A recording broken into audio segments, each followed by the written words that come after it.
다 같이 자리에서 일어나셔서 한 절씩 교독하도록 하겠습니다. 제가 먼저 1절 읽겠습니다. 여호와께서 모세에게 말씀하여 이르시되 이스라엘 자손에게 명령하여 돌이켜 바다와 믹돌 사이에 비아히롯 앞 곧 바알스본 맞은편 바닷가에 장막.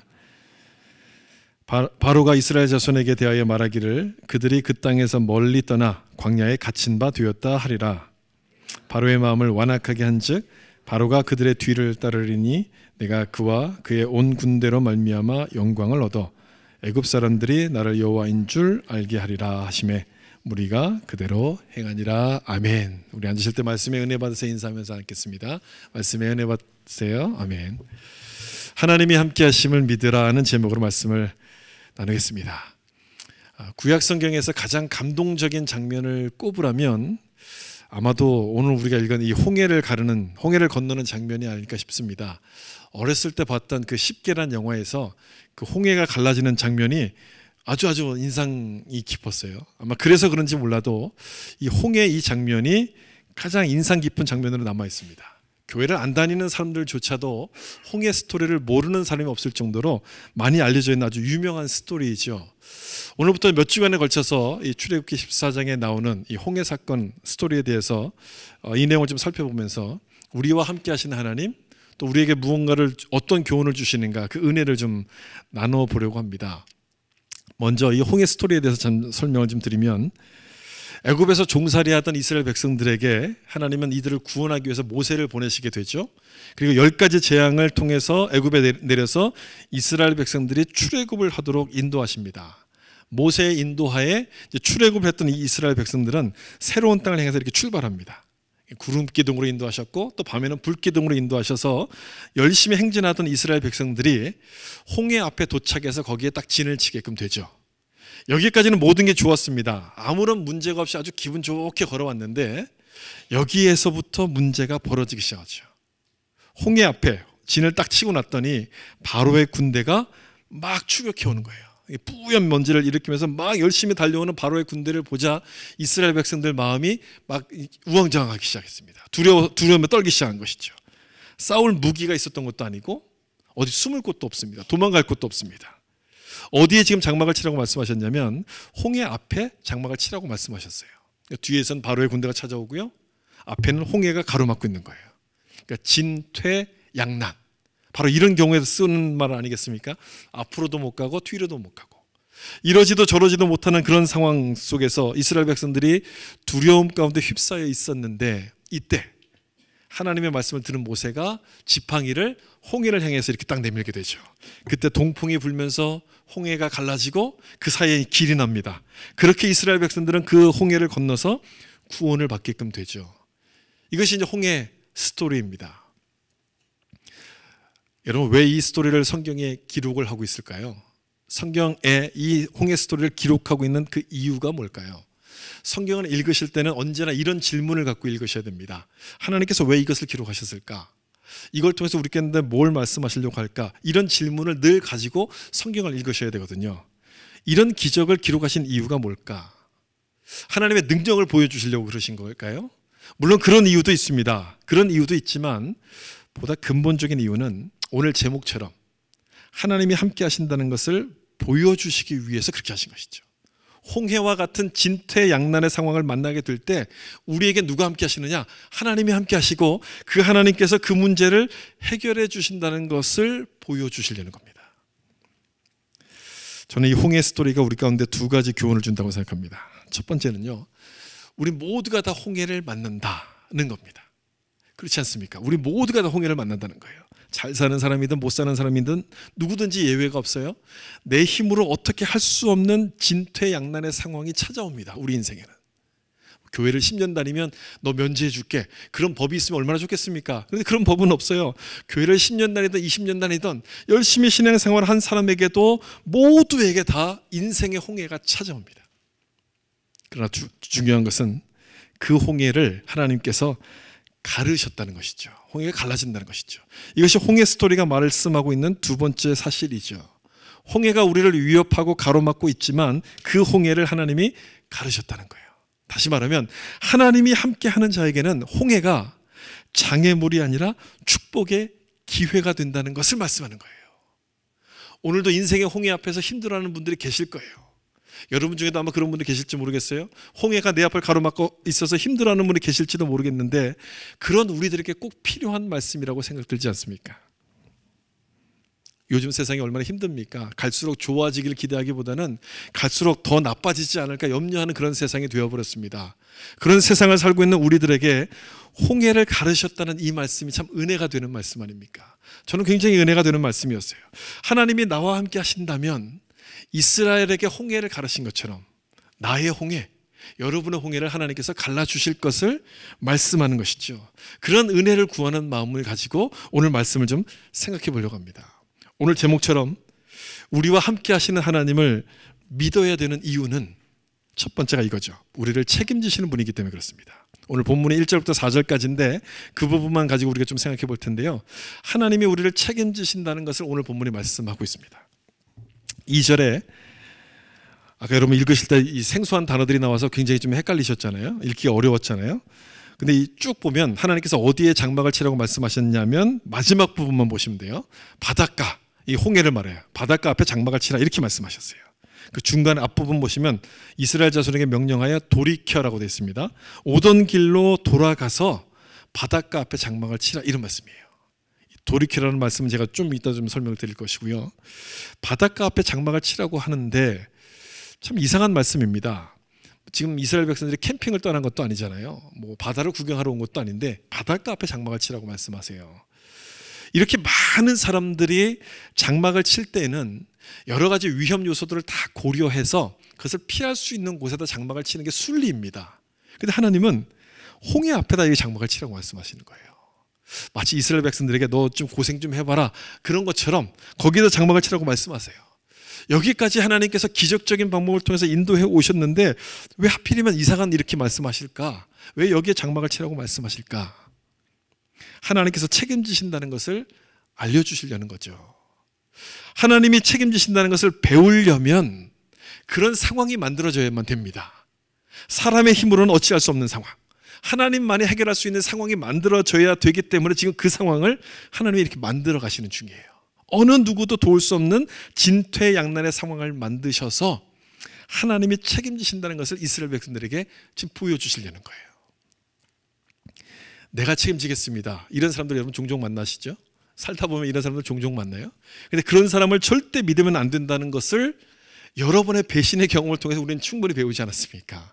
절대 그런 사람을 믿으면 안 되는 거죠. 그 사람이 나빠서가 아니라 우리는 책임을 질 수가 없어요. 인간은 불완전하기 때문에 책임을 질 수가 없어요.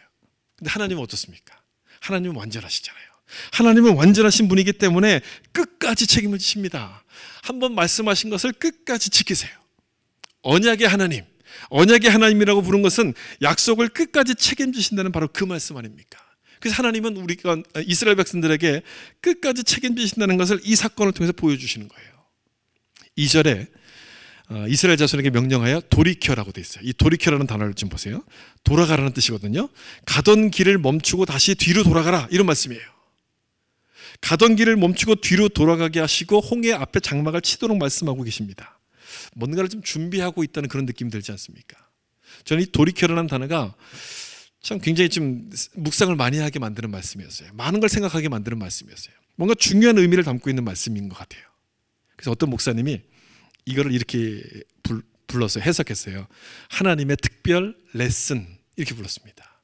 하나님이 돌이키게 하는 것은 특별 레슨을 주시기 위함이다. 이런 거죠. 이런 뜻이라는 거죠. 특별하게 뭔가를 가르쳐 주실 게 있다는 거예요. 그게 뭔가 하나님이 책임지신다는 그 사실을 좀 확실하게 각인시키기 위해서 특별 레슨을 지금 준비하고 계신다는 거예요. 여러분 우리 삶도 돌아보면 좀 그러지 않습니까? 우리 인생에도 돌아갈 때가 얼마나 많습니까? 잘 되던 사업이 갑자기 안 될 때가 있어요. 건강하던 몸이 갑자기 아플 때가 있지 않습니까? 계획에 없던 일이 생기면 뒤로 돌아서 다시 가야 합니다. 그런 상황이 우리 인생에도 벌어지지 않습니까? 많은 사람들이 이런 경우를 만나면 불평합니다. 원망합니다.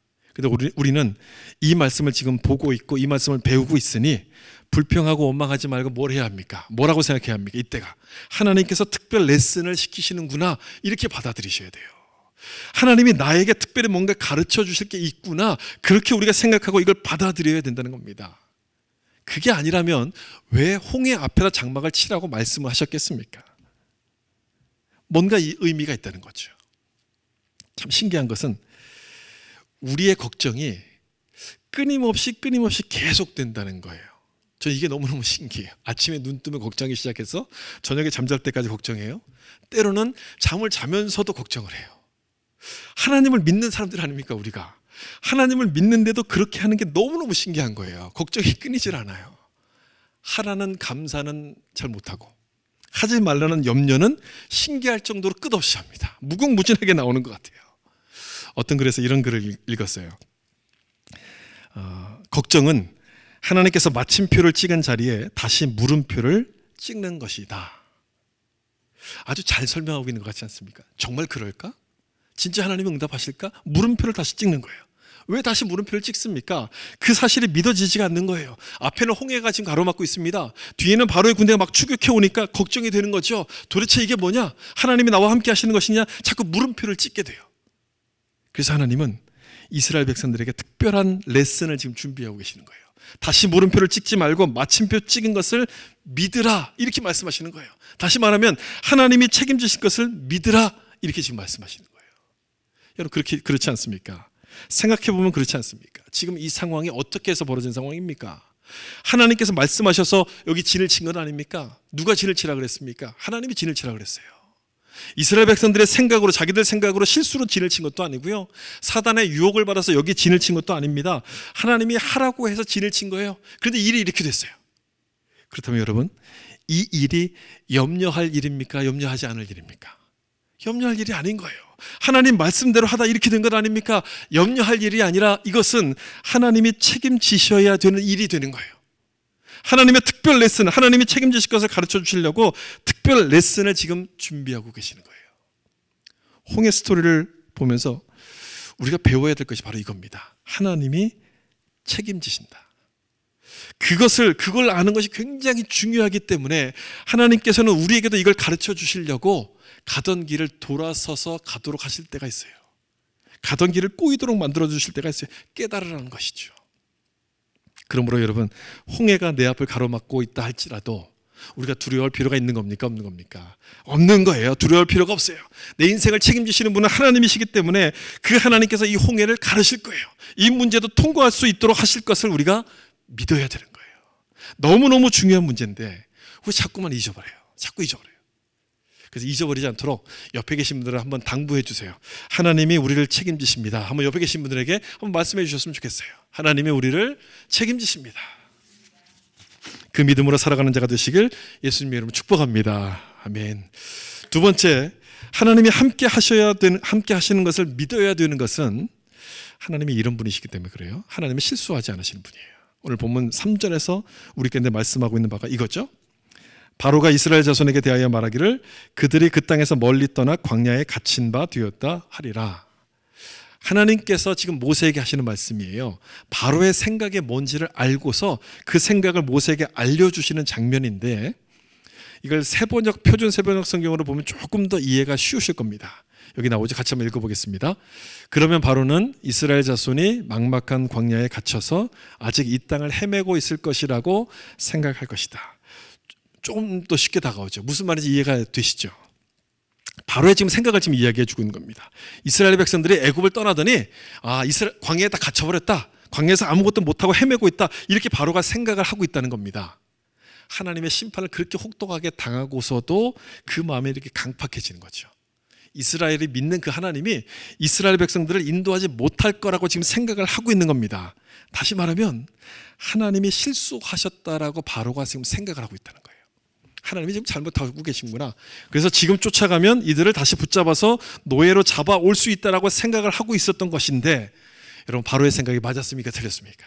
틀렸어요. 바로의 생각이 맞지 않아요. 실수는 지금 누가 하고 있는 것이냐? 바로가 실수하고 있어요.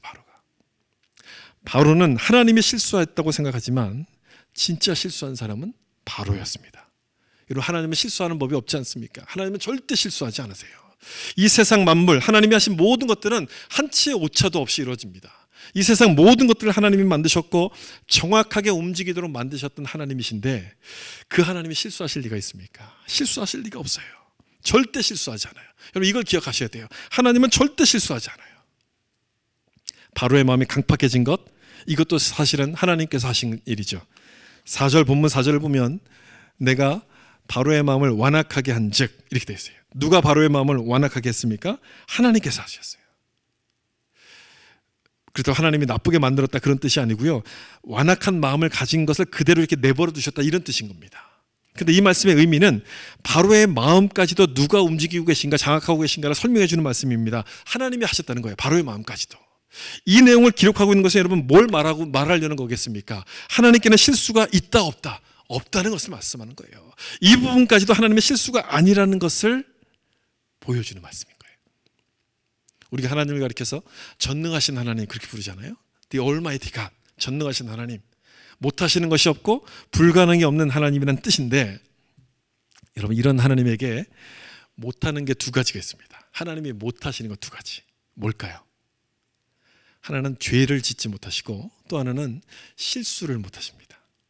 죄는 하나님의 거룩이라는 성품과 충돌이 되기 때문에 하실 수가 없고 실수는 하나님의 전능하심이라는 속성과 충돌이 되기 때문에 실수를 하실 수가 없어요.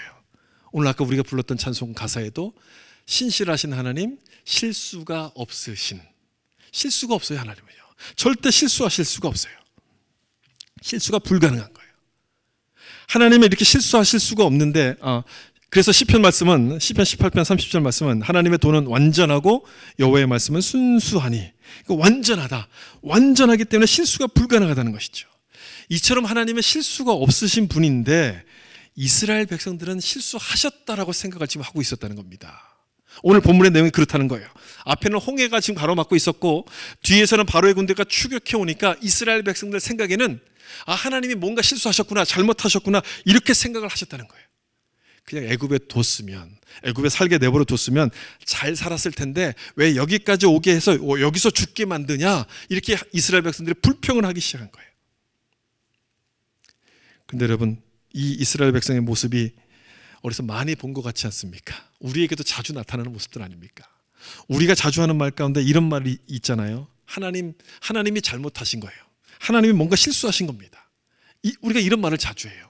내가 열심히 했음에도 불구하고 그 결과대로 좋게 나오지 않으면 우린 그런 말을 합니다. 하나님 뭔가 좀 잘못하고 계신 거예요. 실수하신 거예요.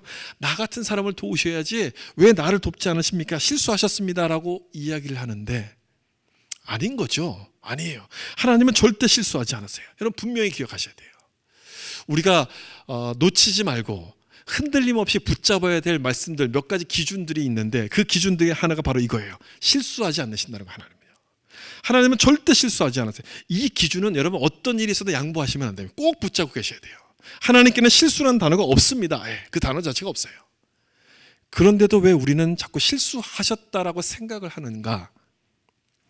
나를 중심으로 판단을 하고 있기 때문에 그렇습니다. 우리가 생각하는 하나님의 실수는 대부분 이런 것들 아닙니까? 나의 계획대로 이루어지지 않는 것. 그렇잖아요. 내 계획대로 이루어지지 않는 것. 내가 기도한 대로 착착 응답이 됐다면 우리는 이런 말 하지 않습니다. 우리는 이런 말을 절대 하지 않아요. 그런데 내가 기도한 것과 정반대의 상황이 벌어지니까 하나님이 실수하셨습니다라고 자꾸 우리가 하는 거잖아요. 그 실수라고 결정하는 기준이 누구냐? 나인 거예요. 내가 이해할 수 없으면, 내가 이해할 수 없는 상황이 되면 그것을 하나님의 실수라고 생각합니다. 그러니까 나를 기준으로 자꾸 판단하는 거예요.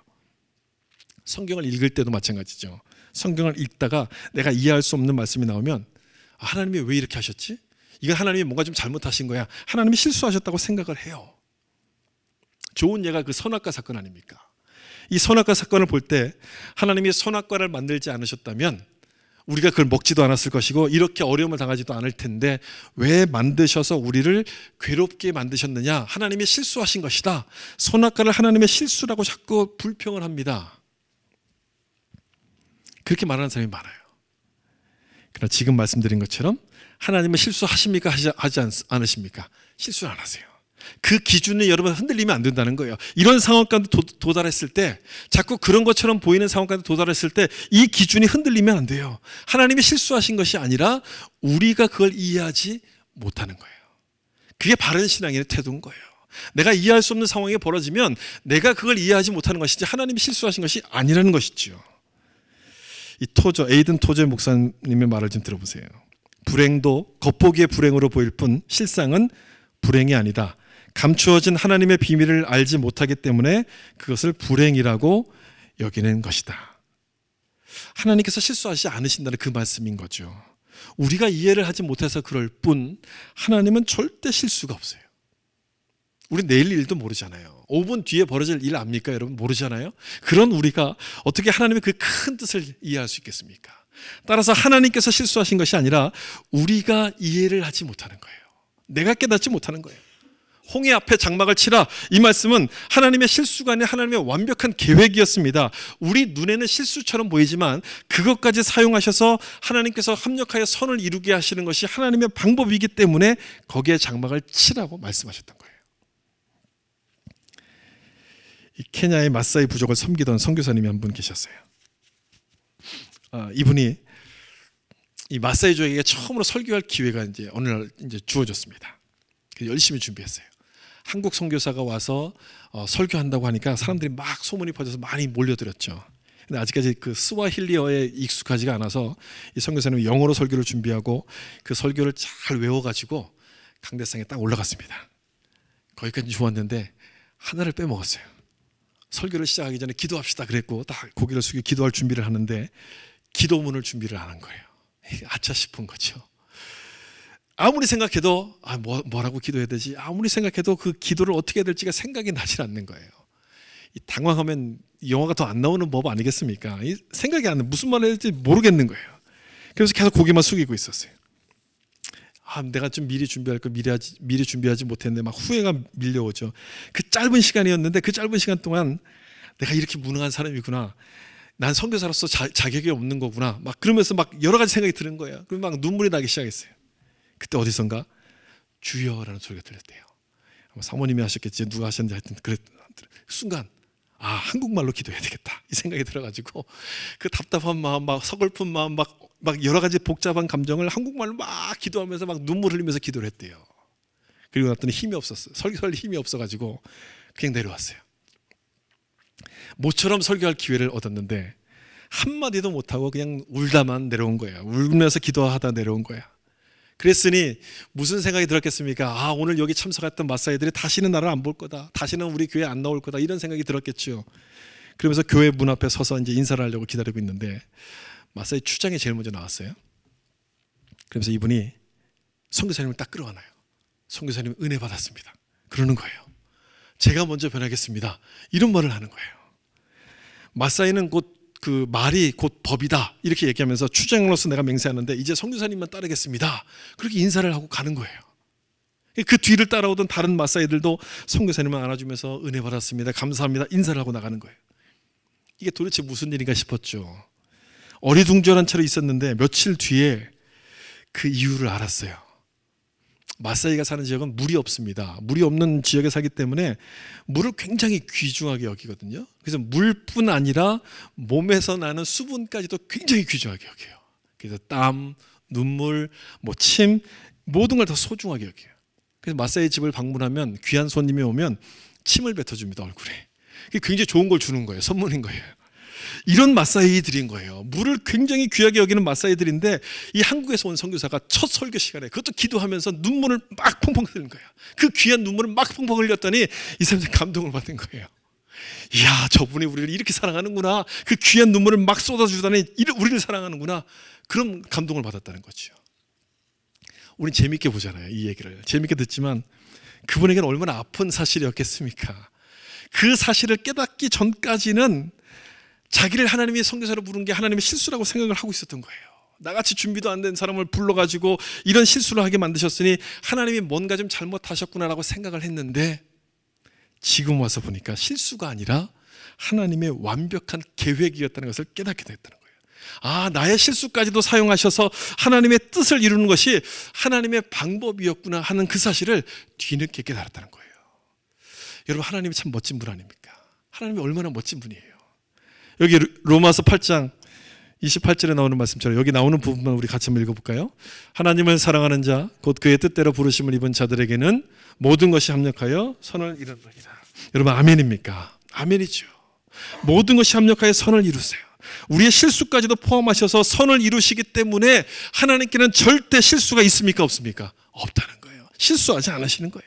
우리에게는 실수처럼 보여도 그 실수까지도 사용하셔서 하나님의 뜻을 이루는 완벽한 계획 속에 포함되어 있다는 것을 우리가 믿어야 되는 거예요. 이스라엘이 지금 장막친 곳은 홍해 바다 앞입니다.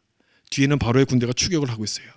하나님께서 이런 상황을 모르셨겠습니까? 아셨죠? 아심에도 불구하고 여기에 진을 치라고 말씀하신 것은 명백히 하나님의 실수처럼 보입니다. 그런데 이 14장을 끝까지 읽어보면 이 말씀은, 진을 치라는 말씀은 하나님의 실수가 아닌 하나님의 계획이었다는 것을 깨닫게 돼요. 하나님의 계획이었어요. 실수가 아니라 하나님의 계획.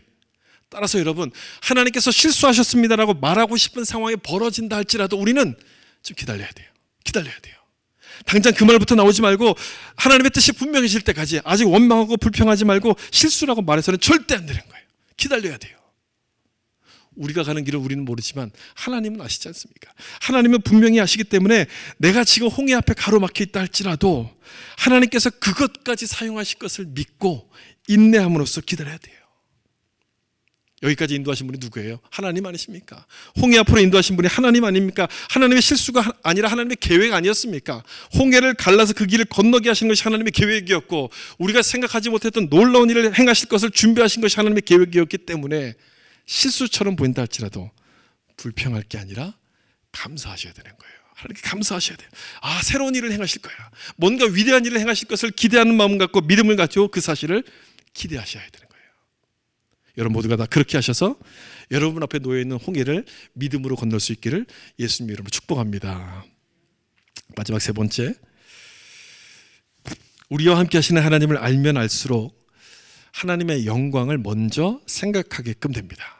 오늘 본문을 볼 때 마지막으로 생각할 부분 바로 이거예요. 하나님의 영광을 먼저 생각하게 되는 것. 14장 4절 말씀 여기 나오는데요. 여기 보시면 하나님께서 홍해의 기적을 행하신 이유가 이 말씀 가운데 소개가 되어 있습니다. 어떤 단어가 그 이유를 소개하는지 여러분 생각해 보시면서 이 말씀 한번 우리 같이 한번 읽어보겠습니다. 시작. 내가 바로의 마음을 완악하게 한 자 바로가 그들의 뒤를 따르리니 내가 그와 그의 온 군대로 말미암아 영광을 얻어 애굽 사람들이 나를 행하니라. 아멘. 여러분 이 말씀 중에 어떤 단어가 홍해의 기적을 일으키셨던 이유를 설명하는 단어일까요? 3번 제목에 나와 있는 것처럼 영광을 얻으라는 그 단어 아니겠습니까? 영광을 얻어. 바로와 그의 군대를 통해서 영광을 받으시기 위해서 홍해의 기적을 일으키신 거예요. 영광을 위해서. 어떻게 영광을 받으셨느냐? 이스라엘 백성들에게는 구원을 베푸심으로써 하나님의 영광을 받으셨어요. 바로의 군대에게는 그들을 하나님께서 심판하심으로 말미암아 공의의 하나님이라는 그 영광을 하나님께서 받으시게 되는 거죠. 무엇을 원하시는지가 분명하지 않습니까? 하나님의 영광인 거예요. 하나님의 영광 받기를 기뻐하세요. 하나님의 영광 나타내는 것을 기뻐하세요. 우리가 홍해 사건을 통해서 기억해야 될 또 하나의 교훈이 바로 이겁니다. 하나님은 무엇을 하시든지 당신의 영광을 위해서 하신다는 것입니다. 하나님의 영광을 위해서 하신다는 거예요. 따라서 우리 역시도 뭘 생각해야 되겠습니까? 뭘 먼저 생각해야 됩니까? 하나님의 영광을 생각해야 돼요. 하나님의 영광. 지금 나에게 벌어진 그 일에 집중하는 것이 아니라 지금 나에게 무슨 일이 벌어지고 있는가를 생각하기보다는 이 상황 속에서 어떻게 하나님께 영광을 돌릴 것인가를 먼저 생각하셔야 된다는 거예요. 이게 쉬운 일이 아닙니다. 어려운 일이에요. 굉장히 힘든 일이에요. 쉬운 일이라면 이런 방법을 통해서 이스라엘 백성들에게 가르쳐 주셨겠어요? 쉬운 일이 아니라는 거죠. 예수님께서도 산상수훈에서 너희는 먼저 그의 나라와 그의 의를 구하라 이렇게 말씀하셨지만 우리는 뭘 먼저 생각합니까? 늘 무엇이 먼저입니까? 누가 1등입니까? 내가 1등이에요. 두 번째가 자녀예요. 하나님은 3등이에요. 하나님 말씀을 읽으면서도 우리는 늘 나를 먼저 생각해. 내가 먼저인 거예요. 우리가 연약한 인간인지라 어쩔 수 없지만 뒤에서는 바로의 군대가 막 추격하고 앞에는 홍해가 막혀 있다면 저 역시도 왜 나에게 이런 일을 주십니까? 아마 그런 생각을 하게끔 될 거예요. 우리가 연약한 인간이라서 그래요. 우리의 본성 때문에 하나님보다도 나를 더 먼저 생각하게 되는데 그래서 하나님은 그 본성을 좀 이기라고 홍해 사건을 통해서 특별 레슨을 좀 시키는 거예요. 그 본성을 이길 수 있는 힘을 좀 키우라고. 고생을 시키려고 지금 이런 상황을 만드신 것이 아니라 하나님의 능력을 보여주셔서 하나님만을 높이라고, 하나님의 이름을 높이라고, 그래서 영광을 받으시겠다고 지금 이 상황을 하나님이 만들어 가시는 거예요. 그래서 여러분, 우리의 본성을 이기고 하나님의 뜻대로 순종하려면 이걸 하셔야 됩니다. 뭘 하셔야 되느냐? 질문을 좀 바꿔서 던져보셔야 돼요. 질문을 바꾸셔야 돼요. 왜 나에게 하나님 이런 일이 벌어집니까? 왜 나에게라고 하지 말고 이 상황에서 어떻게 해야지 하나님께서 영광 받으시겠습니까? 어떻게라고 질문을 바꾸셔야 돼요. 물론 쉬운 일은 아니에요. 쉬운 일이 아니에요. 만약에 쉬웠으면 이스라엘 백성들이 성공했겠죠. 근데 이스라엘 백성들은 광야 생활 계속하는 내내 이 일에 결국 계속 실패했습니다. 가나안 땅에 결국 못 들어가잖아요. 쉬운 일이 아니란 얘기예요. 그러나 우리는 그들의 실패한 내용들을 기록한 성경을 가지고 있기 때문에, 모든 결과를 기록하는 이 성경을 가지고 있기 때문에 좀 더 잘할 수 있습니다. 좀 더 유리한 입장인 거예요. 그래서 이 말씀을 읽고 말씀을 묵상하면서 하나님이 무엇을 원하시는가, 하나님께 어떻게 해야지 영광이 될 것인가를 자꾸 질문해 보셔야 되는 거예요. 그렇게 질문이 나올 수 있도록 자꾸 연습해 보셔야 돼요. 질문을 바꾸면요, 질문을 이렇게 바꾸면 내가 무엇을 해야 될 것인가 그 길이 보이기 때문에 그렇습니다. 원망하고 불평하는 것 왜 나에게라고 생각하면, 그렇게 질문하면 나에게 집중하게 돼요. 나에게. 그러다 보면 자꾸 불평하고 원망하게 되거든요. 문제의 핵심을 놓치게 됩니다. 질문을 바꾸면, 어떻게 하나님께, 이렇게 질문을 바꾸면 내 생각이 열려요. 나에게 집중되었던 생각이 열리면서 하나님이 일하시는 방식이 뭔가를 보기 시작하게 됩니다. 어떻게 하나님께 영광을 돌릴까요? 라고 물으면 우리 눈이 열리기 시작하는 거예요. 여러분, 그렇게 한번 해보셔야 돼요. 여러분도 그렇게 해보세요. 여러분 인생의 홍해를 만났을 때, 아니면 지금 홍해 가운데 있는 분들이 계시다면 그렇게 한번 질문을 던져보세요. Why me? 하나님 왜 나에게? 이렇게 말씀하지 말고 이 상황에서 어떻게 해야지 하나님께서 영광 받으실까? 어떻게 해야지 하나님께 영광이 될까? 그걸 한번 먼저 생각해 보세요. 그러면 홍해가 장애물이 아니라 축복의 기회로 보이기 시작해요. 축복의 기회. 홍해로 인도하신 분은 하나님이시니 하나님께서 이 상황을 책임지신다는 믿음이 생기기 시작합니다. 그 믿음을 보시고 하나님께서 영광을 받으시는 거예요. 그때 하나님의 영광을 나타내시는 거예요. 꼭 한번 그렇게 해보세요. 꼭 여러분. 하나님이 뭘 원하실까? 하나님이 원하시는 게 도대체 뭘까? 하나님의 영광이 뭔지를 먼저 생각하시려고 노력을 자꾸 해보세요. 연습을 많이 해보세요. 저도 지금 그렇게 하는 중이에요. 저도 지금 그렇게 하는 중에 있습니다. 다음 달이면 우리가 예배 장소로 옮겨서 이사를 가잖아요. 예배 시간을 바꿔야 되기 때문에 참 불편한 게 많고, 그것 때문에 힘들어하시는 분이 많이 계신 것도 저 알고 있어요. 근데 뭐 다른 옵션이 없어요. 저희들로서는 앞으로도 못 가고 뒤로도 못 가고 진퇴양난의 상황, 홍해를 만난 것과 똑같은 상황이에요. 다른 옵션이 없어요. 이런 상황에서 제가 할 수 있는 것은 두 가지입니다. 하나님을 막 원망하는 거. Why me? 왜 우리에게 이런 어려움을 주십니까? 막 원망하거나, 아니면 이 상황에서 어떻게 하나님의 영광을 돌릴까, 하나님께서 어떻게 영광을 받으실까를 기대하면서 기다리는 겁니다. 둘 중에 하나를 해야 돼요. 어떤 게 쉽습니까? 어떤 게 쉬운 방법이에요? 불평하는 거예요. 원망하는 거예요. 하나님께 막 뭔가 이렇게 쏟아내는 거예요. 그게 쉬운 방법이에요. 그런데 그렇게 하면 나에게는 아무런 도움이 되지 않는다는 것을 이미 성경을 통해서 우리는 충분히 배웠어요. 불평은 아무 도움이 되지 않는 것을 우리는 알고 있잖아요. 그래서 그 방법을 안 하기로 했습니다. 그 방법을 쓰지 않기로 했어요. 자꾸 하고 싶어도 그렇게 안 하기로 했어요. 그 대신에 하나님께서 어떻게 영광을 받으실까, 하나님께서 어떻게 영광을 나타내실까 기다리기로 했어요. 기다리기로 했어요. 제가 믿음이 좋아서 그런 거 아니에요, 여러분. 제가 뭐 믿음이 좋다 자랑하려고 그런 것도 아니고요. 제가 믿음이 좋아서 그런 게 아니라 그렇게 하도록 특별 레슨을 많이 받았어요. 앞에서. 이전에, 과거에 여러 번 받았기 때문에 그런 거예요. 지금 생각해 보니까 그런 레슨의 시간들이 많았더라고요. 전에 섬기던 교회에서, 그 교회가 처음 막 시작해서 얼마 안 됐을 때 한국에서 이렇게 헌금을 송금해서 보내주시는 분들이 있었어요. 그 헌금이 들어올 때마다 교회를 처음 시작한 지 얼마 안 됐기 때문에 하나님이 우리를 사랑하시는구나, 우리를 인도하시는구나, 막 그런 위로들이 있었어요. 그런 것들을 보았었기 때문에 제가 큰빛교회를 시작하고 여기 오면서도 그런 일이 저에게도 있었으면 좋겠습니다. 그렇게 기도를 했었어요. 얼마나 힘이 되겠어요, 그런 일이 생기면. 그렇게 기도했었는데 그 기도대로 하나님께서 가장 필요할 때 가장 필요한 만큼 누군가를 통해서 한국에서 이렇게 보내주셨어요. 위로가 많이 됐죠. 하나님 그때만 함께 하시는 것이 아니고 우리 교회에서도 저에게도 함께 하시는군요. 위로가 참 많이 됐어요.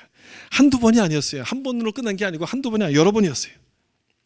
지난달에도 작년이지만 지난달에도 한국에서 헌금을 보내주셔서 누군가가 이 우리의 부족한 재정이 채워졌어요.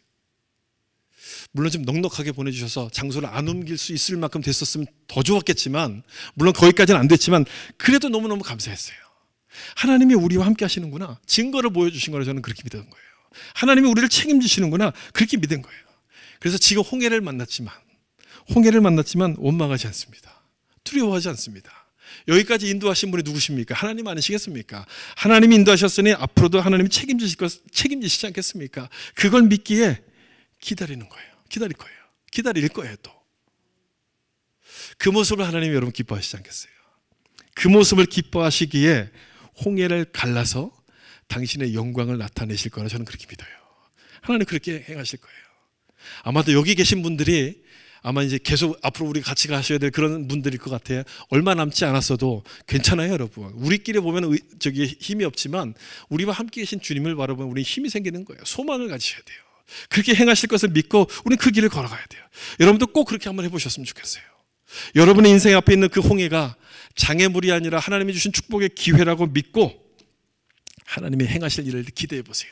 그것이 하나님의 영광을 먼저 생각하는 거예요. 오늘 나눈 말씀처럼 하나님은 이런 분 아닙니까? 우리를 책임지시는 분이에요. 실수하지 않는 분이에요. 나와 함께 하시는 하나님을 믿으면 그 하나님의 영광을 먼저 생각할 수밖에 없게끔 돼요. 나보다 하나님의 영광을 먼저 생각하게 되고 그때 하나님께서 홍해를 가르시는 역사를 우리 가운데 베풀어 주시는 거예요. 이런 은혜가 여러분에게도 함께 하셔서 인생의 홍해를 믿음으로 넘어가신 여러분 되시길 예수님의 이름으로 축원합니다. 같이 한번 기도하겠습니다.